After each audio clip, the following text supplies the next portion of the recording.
Thank you for your patience. We've got to coach Adori up a little bit and finish a couple things. Today, really good atmosphere in practice.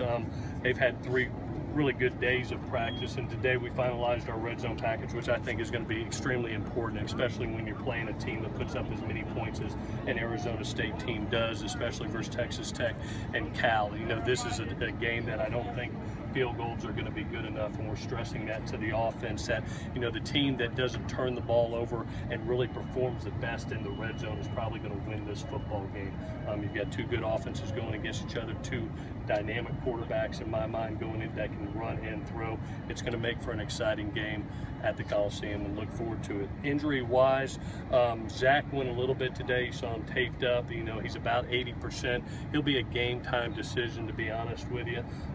We're letting Jordan Simmons and Shuma perform at that right tackle position. They've gotten most of the reps. We'll see how that is on Saturday. Jack looked a lot better today. He was moving around. I think he'll be ready to go for Saturday from 2 days out. And then Dominic Davis, I'm going to rule out for the game. He has an upper thigh contusion right above the knee that we're going to end up holding him for this week. With that, I'll take any questions that you get. With Arizona State, the way they play to start the year, you have to think about getting into rotation deeper into your rotation on defense early in this game. Yeah, I think we're going to steal. I think Clancy's got the plan of stealing some reps early with our twos.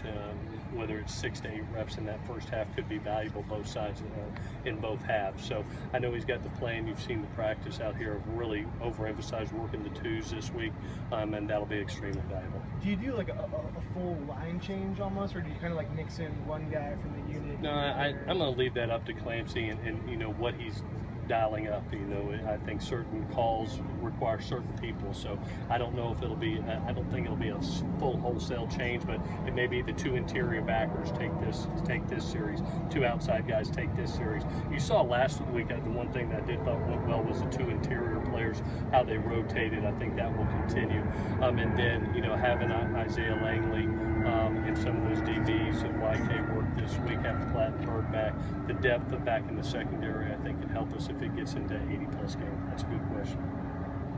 Is Arizona State blitzing as much as they have past years, and how do they kind of look up front? Yeah, Coach Graham is, one thing I know about Coach, he is ultra aggressive, and you know, you primarily see it on 2nd and 3rd downs when he thinks he's ahead of the game. You know, 2nd and long, third and medium, 3rd and long situations. He wants the ball out of the quarterback's hands extremely fast. You know, you have to be ready. He's had some years where he's dialed it back a little bit against us. Last year, he brought the house against us. We'll see how it goes. But talking about one of the better defensive coaches, and not only in our conference, but in the country. Got a lot of respect for him. Last year, you guys were able to have big plays when they brought pressure. Yes. What was the key with that? Well, a little bit of it, you know, we were able to use some motions that confused a little bit of the man coverage. When they do pressure, there is a lot of man coverage that is involved in it, and we were able to confuse them a little bit with some motions, and they got switched up. And then we won our one-on-one matchups. You know, we designed some routes that you saw even the first play of the game to Juju on the safety to get a free release access and be able to get him deep. So I think T's done a good job this week looking at the package and being able to design some stuff that creates those one-on-one matchups.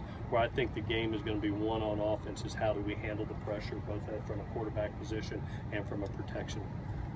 If field goals aren't good enough, you go into a game like this saying maybe punts aren't either. You know, yeah, does it inform you how you go about? Well, when you get into that 35-yard area, you know, 30 to 35-yard area, as long as it's down in distance, you know, you want it to be somewhere between that 1 to 3 range to be able to dial it up and be able to go. You know, but I am in agreement with you, Dan. I think this is one of those games, not to give away a game plan, but you have to be really conscious of where you are in the game and be aggressive versus a team that can put up as much as 70 points in a game. You knew coming in the beginning of the season it was going to be really tough schedule-wise. Did you expect that it didn't go well? There might be some people that would either be noise or were unhappy or outside the program. It's necessary. I mean, if you don't, you know the expectations going in, and I welcome them. You know, if you don't want to be the best or play the best, you shouldn't be here.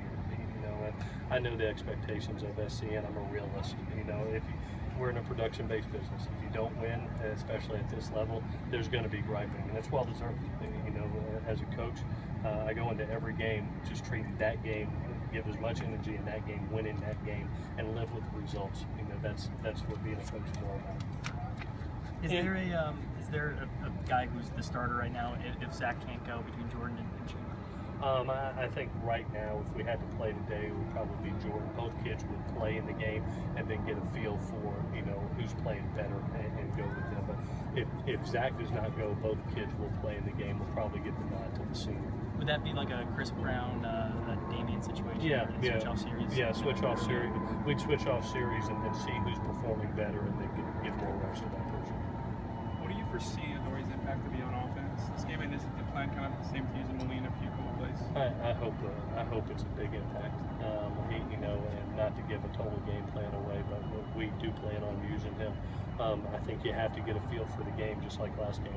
We had planned on using him a minimum of 6 reps last game, but when you had 3 turnovers and 41 plays in the first half on defense, plus special teams, he was doing a 100-yard kickoff return. You know, in a close game, I thought it was more important for him to be ready to play defense. I'm really hoping that, as you can tell by the work we've done out here, his package is in this week, and hopefully we can use more of it. ASU is obviously capable of scoring points, and they've been able to establish a running game with those dynamic backs. How capable do you see this D-line being of causing some penetration up front, even with the injury issues it's had? Yeah, I'm really hoping so. I know they've worked extremely hard at it. You know, I think the biggest thing for them this week is not only stopping the run, but containing the quarterback, I think, is going to be huge. When I look at Manny and what he does, he's just as dangerous in the drop-back pass game running the ball as he is, you know, in designed runs. I mean, he gets a lot of yards, and if you get past the depth that he is at, you know, and don't retrace, he can take off. He's really, really good at pocket presence, stepping up in that pocket and taking off. The D-line's got a huge challenge. They'll be a huge key to our success. Thank you, guys.